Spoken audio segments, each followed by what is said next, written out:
porque nos interesa dejar asentado en esta breve observación sobre el pensamiento de Platón y Aristóteles, griegos, son aquellas verdades fundamentales que ellos dejaron ya y que van a ser incorporadas con posterioridad al pensamiento cristiano, corrigiéndolas en las cosas en que, diríamos, ellos no alcanzaron a percibir con exactitud.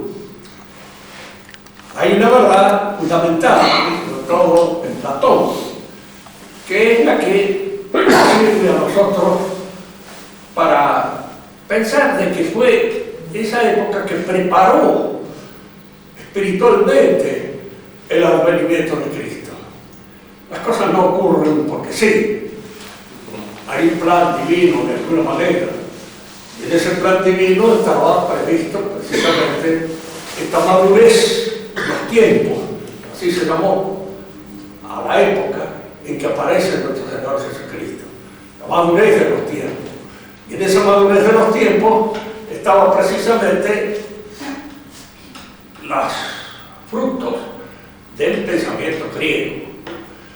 Para Platón el hombre tiene un origen metafísico y tiene un fin metafísico. Esta es una adquisición de su pensamiento.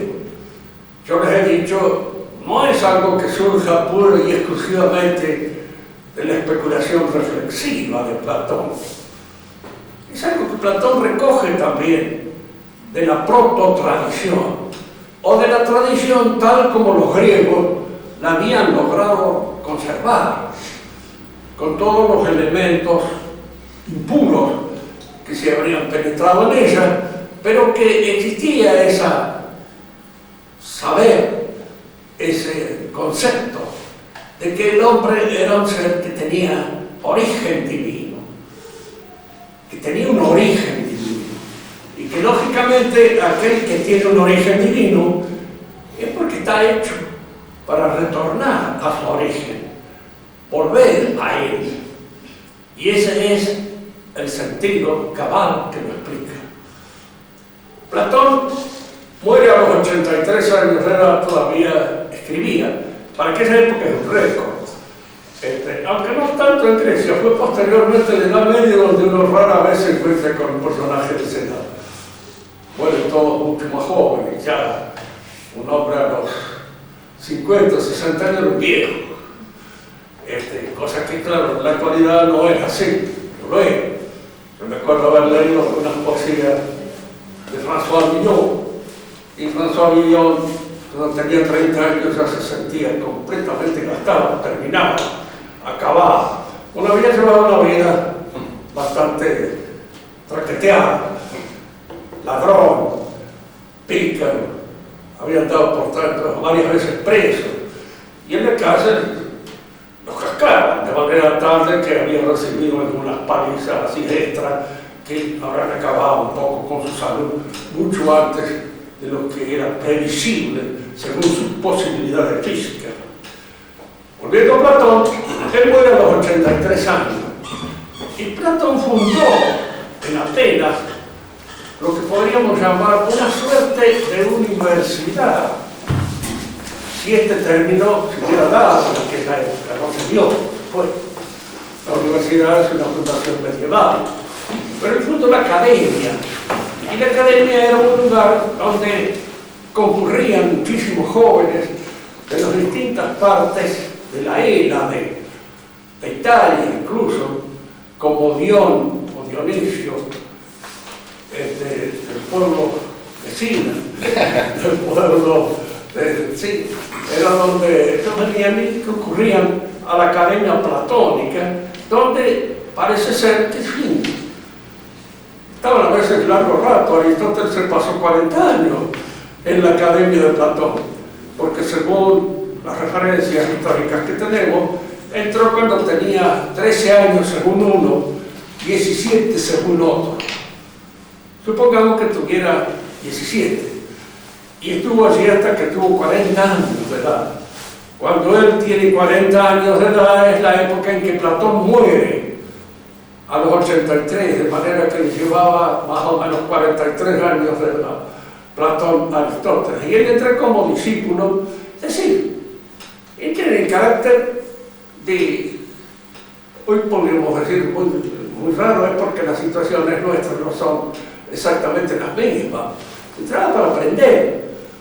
Y en ese aprendizaje, según Platón mismo lo refiere en la séptima carta que escribe desde Siracusa, según él, lo más importante de todas las cosas que en filosofía se pueden dar estaba en lo que se dijo más que en lo que se quedó escrito.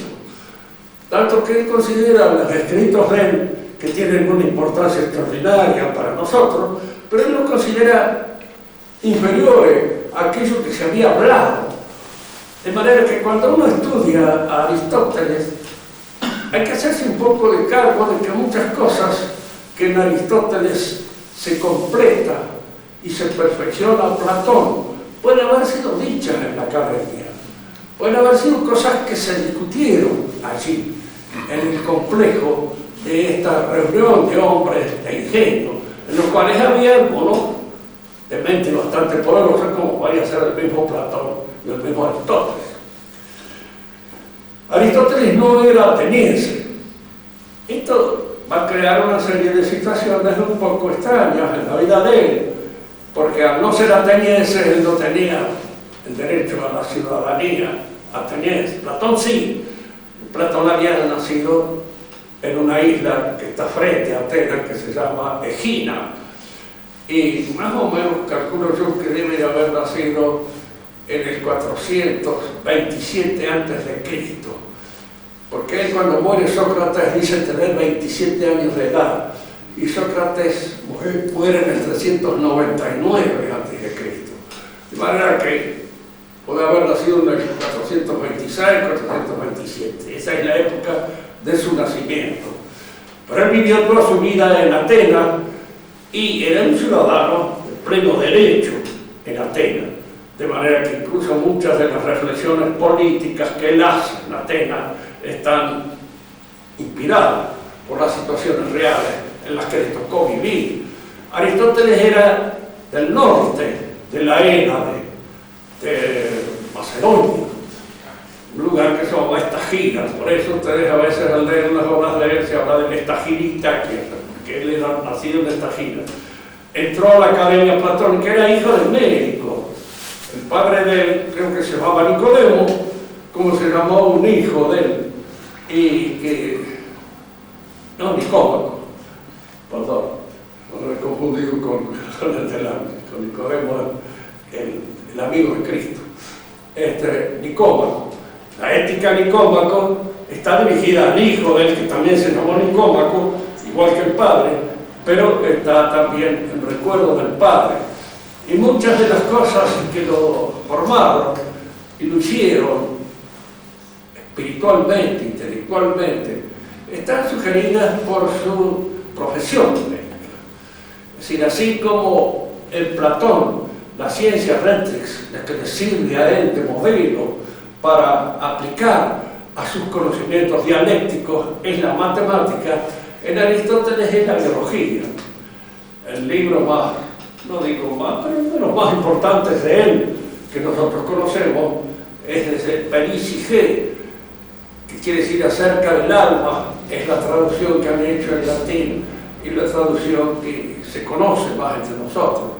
Pero el alma es un principio biológico al que la apunta, no es la psicología tal como nosotros la conocemos en la actualidad, que es la ciencia, según algunos experimental, que es la que frecuentamos y conocemos. En Aristóteles es una reflexión en torno a este principio que es el elemento constitutivo de los seres vivos. Tanto que cuando Aristóteles habla del ente, de lo que es, está hablando siempre de un ser vivo. Fíjense que, es claro, todavía en aquel tiempo el conocimiento que se podía tener de la constitución interna de los minerales, así era muy vasto y muy poco profundo. De manera que lo más probable es que él tuviera de los minerales una idea que estaba inspirada en los seres vivos. Por eso cuando él habla de ente, fundamentalmente lo que se nos aparece a nosotros es un ser viviente, vegetal, animal, hombre. Y la posibilidad, diríamos, de aplicarle a ese ente las condiciones de un ente mineral son relativamente escasas. Por eso él habla muchas veces cuando habla de todo agente, actúa por causa de un fin. Y han tomado de ahí la idea de que hay un principio de finalidad que afecta a todas las cosas. Un principio de finalidad que afecta a todos los entes vivos sí existe. Hay. Pero nosotros no. Nosotros no vemos la finalidad a la que apunta.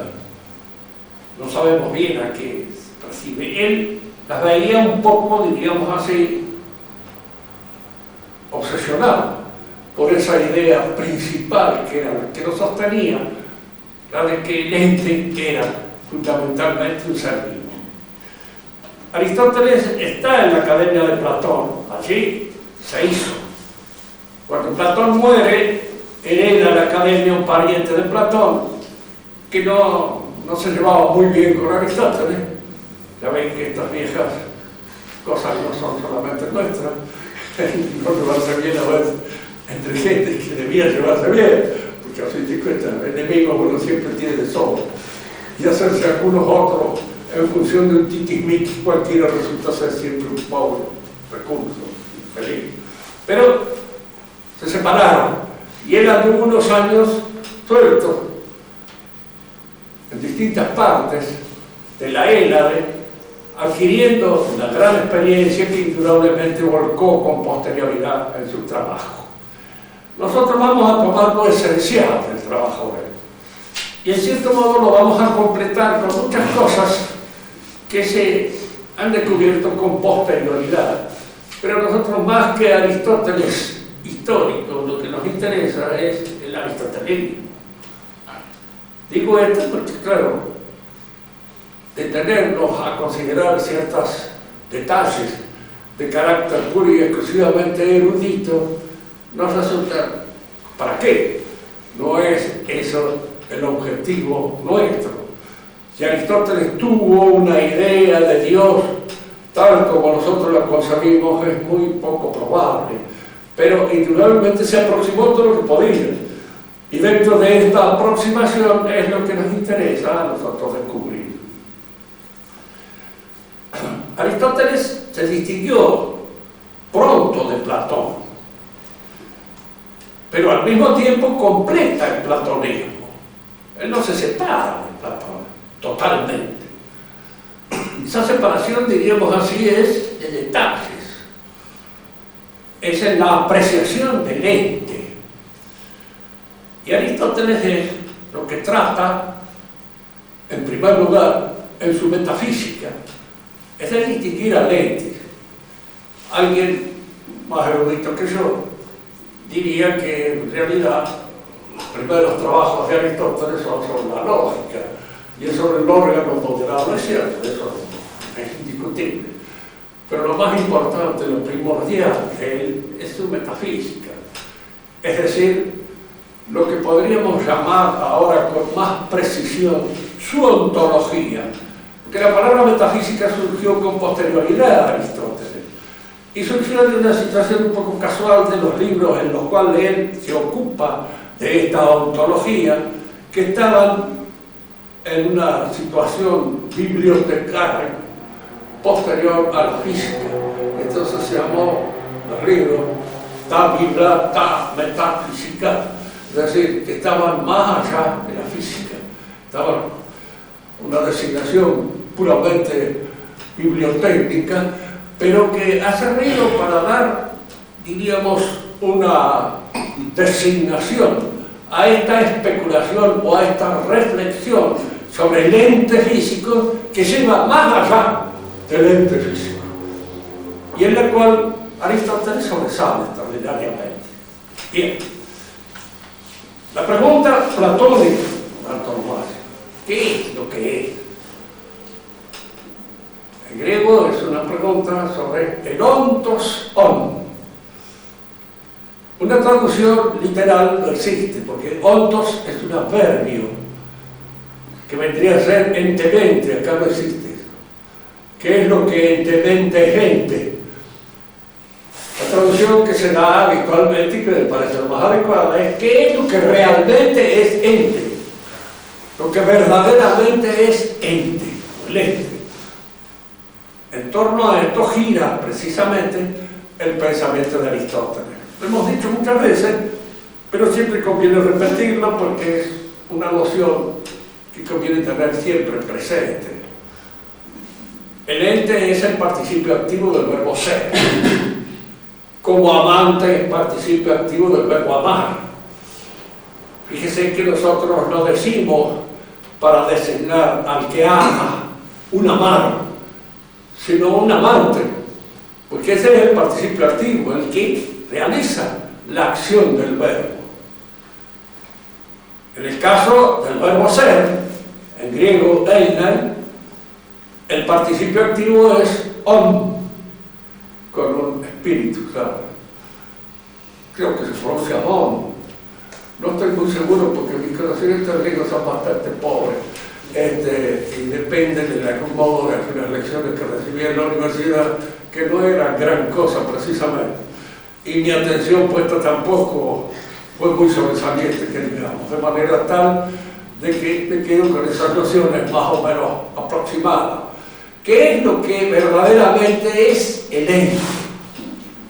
Platón había visto una cosa, y esto es fundamental en el pensamiento de Platón. Había visto que lo que hace al ente es la organización de sus partes constitutivas, la combinación de esos elementos que lo constituyen, eso que es el plan entitativo, un plan, un dispositivo de partes, es, si ustedes quieren, una idea que se aplica a la realidad, un eidos. Y eso Platón lo descubre con esa penetración y esa fuerza que pone en todas sus cosas. Aristóteles al mismo tiempo retoma esta idea. Dice que sí, que efectivamente es eso, pero que esta idea no hay que considerarla en un limbo de ideas puras, como si fuera un ente matemático, un ente de razón. Hay que considerarlo en la actividad misma del ente. Es aquello que hace que esto sea esta cosa y no otra.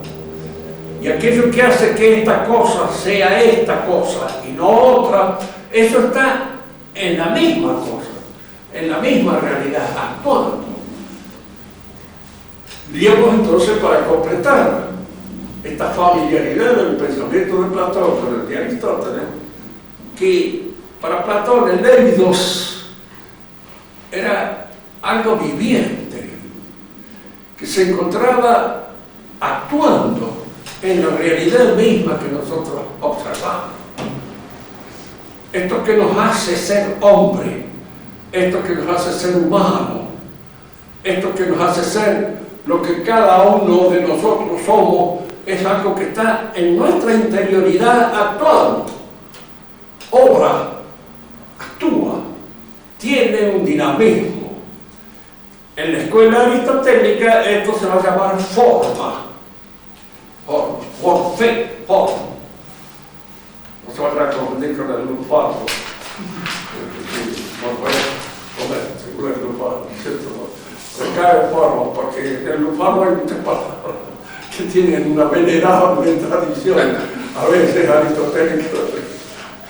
Yo me acuerdo siempre de una la esquena centefluso, si tenés que laburarla, que es la esquena, indudablemente es de espalda, latín. Y es el latín transformado, diríamos así, por el uso familiar del lomo, los hombros. Bien, la forma entonces es una realidad que está actuando. Y que hace que esto que está así frente a nosotros sea esto y no otra cosa. Porque la forma es lo que le da su determinación a él. Y aquí conviene hacer un pequeño análisis. Todo lo que es un ente. Todo lo que es. Pero indudablemente en todo lo que es, nosotros podemos descubrir dos aspectos que pertenecen a su configuración entitativa. Fíjense, yo me puedo fijar en esto, tratar de analizarlo de una manera química, a ver cuáles son los elementos que lo constituyen, de qué está hecho químicamente, pertenece al químico. Físicamente, ¿qué es esto? ¿Cuál es su peso, su volumen, la posibilidad de la velocidad de su caída a una distancia determinada, etcétera? Todas estas mediciones de tipo cuantitativo que se refieren al comportamiento físico de un ente física. Pero si yo me pregunto qué es lo que lo hace ser ente y cuáles son los elementos constitutivos de la entidad como tal, no que sea un hombre, sea un banco, sea un libro, no me interesa. Me interesa qué es lo que lo hace ser ente. Y es acá, en esta hondura, en esta estructura íntima de la entidad, donde se afinca esta reflexión, que es lo que se llama la ontología. Ontología de Aristóteles. En el ente, para que sea ente, entonces hay un principio activo, determinante, que lo hace ser tal cosa, y este principio activo determinante es la forma. Pero al mismo tiempo este ente ofrece una serie de comportamientos que no son aplicables a ese principio activo. Tomemos el ejemplo de nosotros, personas. Que ustedes estén atendiendo depende del principio activo del alma. Ponen atención, ponen su inteligencia y su voluntad, sea la que fuere, en la escuchar, meditar. Pero si ustedes salen afuera y tienen frío, no tienen frío porque tienen alma, tienen frío por otro elemento que se incorpora y que de alguna manera hay que prestarle una cierta consideración para poder explicarlo. ¿Por qué el ente, que es un ser humano, que es capaz de estudiar, que es capaz de escuchar, que es capaz de pensar, que es capaz de querer, de reflexionar, etcétera, al mismo tiempo puede mojarse si llueve, puede enfriarse, puede pegarse un golpe, caerse? ¿Cuál es el principio entitativo que explica todos estos comportamientos que no dependen de la forma?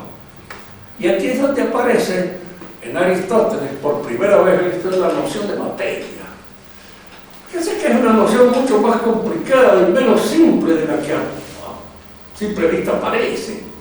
Uno supone que la materia se palpa, se toca, tiene espesor, tiene consistencia física, pero no, es un principio de la entidad. Y es un principio que en alguna medida está intrínsecamente sostenido por la forma. La forma la maneja, emplea. Tomemos un ejemplo simple que nos permita indicar esta superioridad determinante de la forma sobre la materia. Un animal se alimenta con un montón de cosas que incorpora a su organismo. Y estas cosas pasan, al incorporarse a su organismo, a participar de la forma del animal. Se hacen constitutivas de él.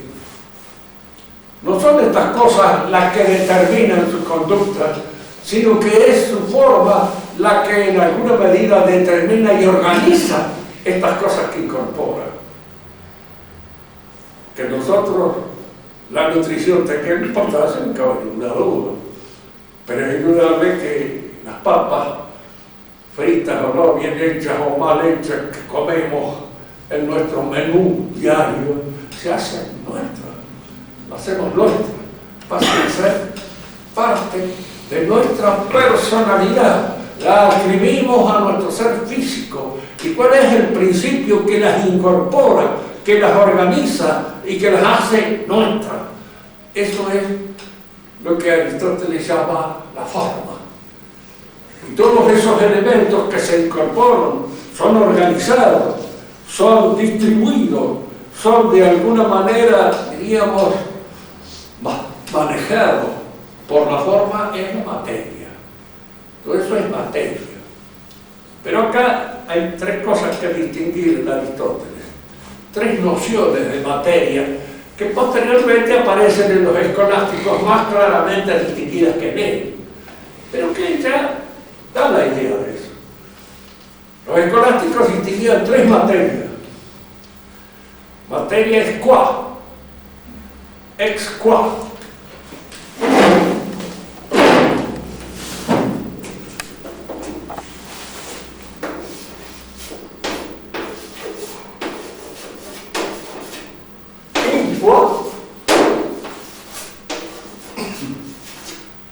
Circa qua.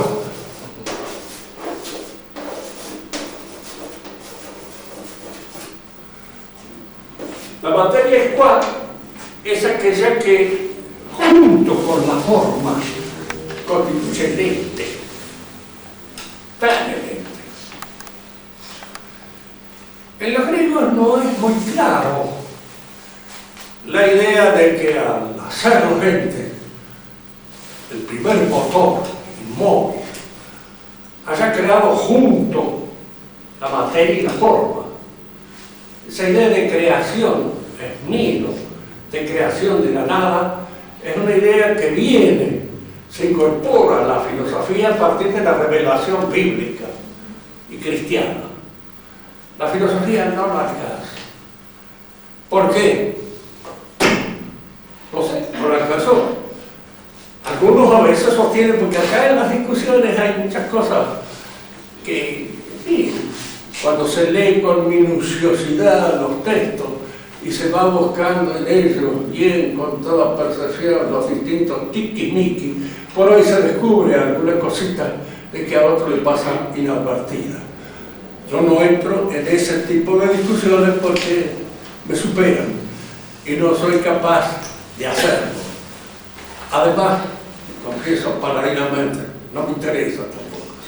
Me interesa el resultado y el fruto de todas estas cosas, que es lo que a mí me sirve a los efectos de mi propia realización y de mi propio perfeccionamiento. La materia escuá es la que junto con la forma constituye el ente. Pero fíjense, son coprincipios. No se puede considerar, ni percibir, ni conceptualizar separadamente. Cada uno quisiera pensar en una forma separada de la materia que le corresponde, no podría hacerlo. Así que nos es difícil, nosotros sabemos por fe y también por ciertos razonamientos que el alma humana, la forma nuestra, es inmortal y que sobrevive a la muerte. Pero imagínense ustedes la sobrevivencia de esa alma de la muerte. Y verán que no se lo pueden imaginar ni cerca ni aproximadamente. Que hay algunos fenómenos, algunas cosas que nos permitan suponer de que esa sobrevivencia se da, sí. Puede ser. Pero son razonamientos, son reflexiones, y a veces son esas experiencias subjetivas, discutibles siempre. Porque alguien me puede decir, usted se engañó creyendo que tal cosa podía ser, como Jesús que explica, dicen los discípulos cuando volvieron de Jerusalén, creyeron encontrarlo en Nazaret. Supusieron, o lo extrañaban, que lo volvían a encontrar. No es una cosa, no es una experiencia muy simple esta, pero indudablemente es una manera a veces de interpretar ciertas cosas que el común de la gente no las entiende bien en función de su falta de reflexión filosófica. Aquí la reflexión filosófica es la que me permite captar la forma distinta de la materia. Pero una cosa es distinta y otra cosa es separada Distinta quiere decir que se distingue. Separada quiere decir que es aparte. Y este ser aparte, la materia y la forma no se da. Porque la materia y la forma constituyen una sola realidad. Una unidad entitativa indestructible. Cuando se destruye, es la muerte. Y entonces recupera lo que podríamos decir toda iniciativa de la materia. Y comienza esa disgregación del cuerpo nuestro que constituye la aventura post-mortem de todos nosotros, de la cual es mejor no hablar. Decimos entonces que la materia es cual y la forma constituye una realidad única e indestructible. No pueden ser pensadas separadamente. Tienen que ser pensadas como unidad. Por eso la unidad es una de las propiedades fundamentales y trascendentales del ente. Unidad. La materia incuá es otra cosa. Porque generalmente es un ente sobre el cual puede inscribirse una forma nueva. Supóngase que toman un trozo de madera y ascenderse una estatua. Indudablemente la estatua es una forma que se impone a esa madera, que sirve de materia, pero es ya un ente. Y entonces en este caso está sirviendo de materia, pero no en la constitución del ente, sino como un ente que recibe una forma nueva. Y ahí se habla de materia incuá.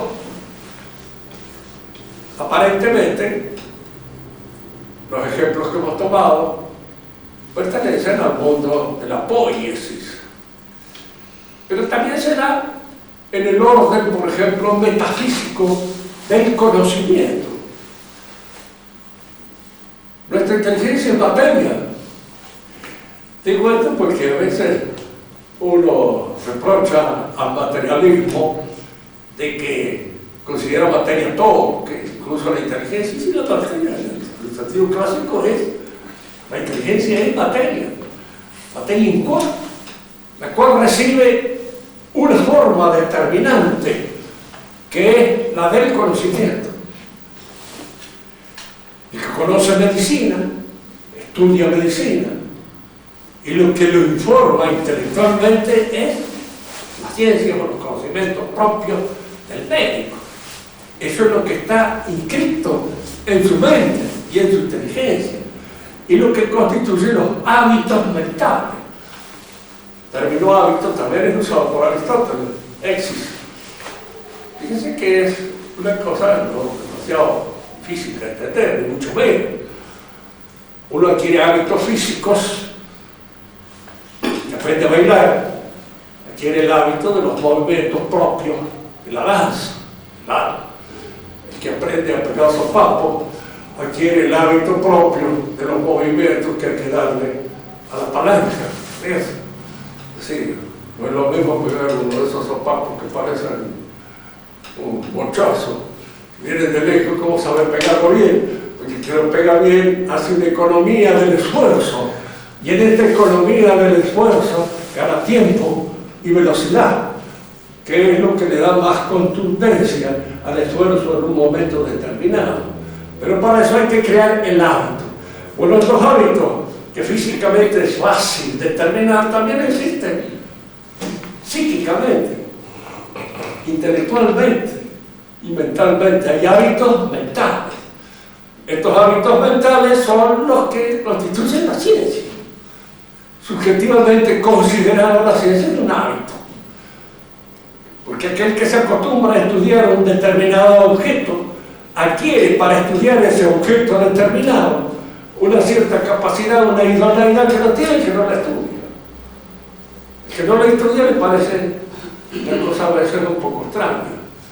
Y fíjense que a veces estos hábitos crean el hábito mental del cual una vez no se lo puede despojar. Mi hermano era médico, yo nunca le pude hacer entender bien claramente que era un ente metafísico, no estaba en su mente captarlo. Pero decirle que era lo más real, y que era más real incluso que lo físico que nosotros poseíamos, eso me parecía un disparate así de lo que claro, y un poco el hábito, el ejercicio de la mentalidad propia del médico nos lleva a la consideración de lo corporal, de lo físico, y les cuesta mucho separarse de eso. Digo esto porque ustedes muchas veces se van a encontrar en conflicto con gente que hay ciertos pensamientos que no logran entenderlo. No lo crean a veces que es por mala voluntad, ni mucho menos, es simplemente porque su hábito mental está acostumbrado a otra clase de conocimiento. Y este tipo de conocimiento no penetra, no les da, pues. Por eso generalmente es más fácil enseñarle filosofía a alguien que es cristiano que a uno que no lo es. Porque el que es cristiano tiene ya metido un poco en la cabeza ciertos hábitos mentales que le permiten captar lo espiritual. Pero el que no lo es, no. Caso, tiene la mejor voluntad del mundo. Pueden decirse así, sí, está lindo, pero a mí no entiendo nada de todo eso, no sé si algo que... Y se puede tratar muchas veces de un hombre inteligente, muy inteligente en su propia ejercicio profesional. Entonces, la materia puede actuar como materia incuá cuando reciben información. Y en la medida en que va recibiendo constantemente una información determinada, va adquiriendo con respecto a esa forma informativa una cierta idoneidad, una cierta capacidad, y eso se llama el hábito. Fíjense que a veces también el hábito, hay hábitos morales. Es decir, uno se acostumbra a dominar ciertos apetitos, ciertos movimientos de la corporalidad. Los domina. La razón impone así su fuerza y va creando el hábito moral, que es lo que llamamos una virtud cuando es buena. Cuando es mala, lo llamamos un vicio. Un mal hábito es un vicio y un buen hábito es una virtud. ¿Y la virtud dónde se constituye? Fíjense ustedes, esto es aristotélico también. El hombre tiene una tendencia ascendente hacia arriba. Vamos a ver qué es cierto. Pero en esta ascendencia incorpora fuerzas que provienen de la materialidad o de la corporalidad, lo nutritivo, lo irascible, y en la relación con los otros, lo que va a dar lugar a la existencia de hábitos que dominan lo nutritivo y lo apetitivo sexual. Esto se llama la templanza. La templanza es el hábito que me permite dominar e incorporarlos a la vida ascendente. Fíjese que nunca el hombre que es fuerte, incluso en el orden espiritual, es negado.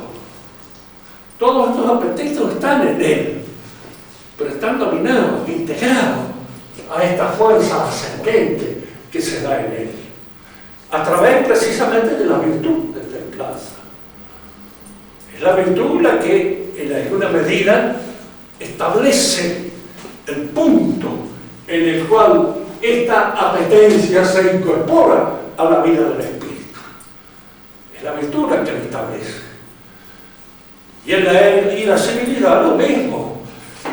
El hombre que carece de irascibilidad, en el último boletín de la fraternidad aparece un artículo que es lindo sobre lo irascible. ¿Qué se entiende por ira ahí? Porque no se entiende la violencia, el cólera. Si se entendiera eso, pues sería una apología absurda. La ira es el ímpetu que nos lleva a enfrentar el peligro, incluso el peligro de muerte. Frente al peligro nosotros tenemos dos actitudes. O le tememos y disparamos. Actitud irracional. absurdas, que nos pueden colocar en un peligro más grande. Me acuerdo siempre de un amigo mío que una vez se armó un tiroteo, salió corriendo y pegaron un tiro en el trasero, cosa que nunca jamás pudo ni siquiera exhibirlo como un lugar, digamos, glorioso, porque tenía un tiro infame. Pero de alguna manera era eso. Si se hubieran tirado al suelo, probablemente no se hubiera ligado ningún tiro, pero no lo hizo. Frente al peligro, una actitud irracional, dispara. La actitud racional es la que permite esta virtud que se llama la fortaleza. Entre nosotros esta palabra no es bien aplicada, podríamos llamar mejor valentía, porque el valiente es el que enfrenta con claridad y serenidad el peligro. No es el que lo atropella absurda y temerariamente, porque eso puede llevarlo a un desastre. Ni es el que dispara, sino aquel que tranquilamente lo examina, lo ve, y una vez que lo ve, lo resuelve. Y lo resuelve de una manera favorable, indudablemente a su designio, pero esta resolución se da en esta virtud que incorpora la irascibilidad a la vida racional, a la vida del espíritu. Fíjese que a veces estos términos racional o espiritual, en nuestro uso corriente, tienen distintas resonancias. Lo racional nos da la impresión a veces de un cierto cálculo. ¿Qué es lo que más me conviene? ¿Qué es lo que menos me conviene? Y lo espiritual es el que permite establecer el verdadero sentido de este ascenso, que es un ascenso de las virtudes más altas del espíritu, de la inteligencia y de la voluntad ordenadas hacia el fin supremo, y que eso es lo que permite, diríamos, la realización total del ente. Pero nosotros estamos en relaciones siempre con otros. Vivimos de mancomun, en sociedad, en la sociedad con los demás. Y aquí es donde aparece esta otra virtud social, por antonomasia, que es la justicia. Darle a cada uno según su derecho. Dice que a veces esta pequeña designación nos hace pensar que nosotros cada vez que estamos con uno tenemos que examinar el código para ver qué es el derecho que le corresponde a cada caso. Hay dos clases de derecho. El derecho perfecto, que es el derecho que está escrito, el código. Y el derecho que no está escrito, que es el derecho al respeto, el derecho a la veneración, el derecho a la cortesía, el derecho a una serie de actos que permiten la buena relación en sociedad. ¿Por qué frente a una niña tenemos que actuar de una manera distinta que frente a un hombre? ¿Conviene eso? Sí, yo creo que sí. ¿Por qué? Porque hay que hacer las distinciones que correspondan. Y hay que tener una atención especial con la mujer que a veces no es la misma que podemos tener con respecto al hombre, por lo que ella es. A un anciano lo mismo, a una anciana, o a un enfermo, o a cualquier otra cosa. Siempre hay una serie de situaciones en las cuales tenemos que obrar bien, no solo justamente en el sentido del derecho positivo, sino justamente en el sentido, diríamos así, de la perfección de nuestra relación con los demás. Conviene aceptar todas esas cosas, esas delicadezas. Ahí en las sociedades bien establecidas se enseña esto. Y se lo enseña desde el principio, todos los miembros de esa sociedad. Entonces se obra. Las buenas sociedades en general son muy corteses. A veces no son un poco excesivamente. Hay un momento determinado en que la cortesía es tan complicada que uno llega a resultarle artificiosa, ¿no es cierto? Pero ni calvo ni con dos pelucas, ¿sabes? Es importante esto. Es decir, no hay que pasarse de grosero, de rústico, de guarango, en el sentido de cómo lo empleado en Argentina, porque la palabra guarango es argentina, uruguaya y chilena. No existe en otras partes de la lengua hispánica. Parece que el guarango se ha dado lugar acá, y yo creo que fundamentalmente en la Argentina, me parece. Que los argentinos somos más guarangos que los chilenos, que los uruguayos no sé, por ahí andamos, porque hay en los uruguayos una media tensión. Y el guarango es el tipo que desafía los usos, y los buenos usos y las costumbres. Es el que dice la grosería cuando hay que no decirla, o hace la grosería.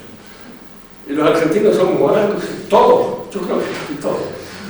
Porque ¿quién es el que dice yo nunca hice ninguna cosa? Yo he sido guarango varias veces, y a lo mejor todavía no he perdido tiempo, puedo decir diciéndolo en alguna oportunidad. Pero estas guarangarías se ponen. El guarango es acá en el país una institución nacional, como lo fue en su tiempo el guapo, o lo fue el compadrito. Posteriormente fue sustituido por el guarango. Y nace un poco de la mezcla de italiano y criollo.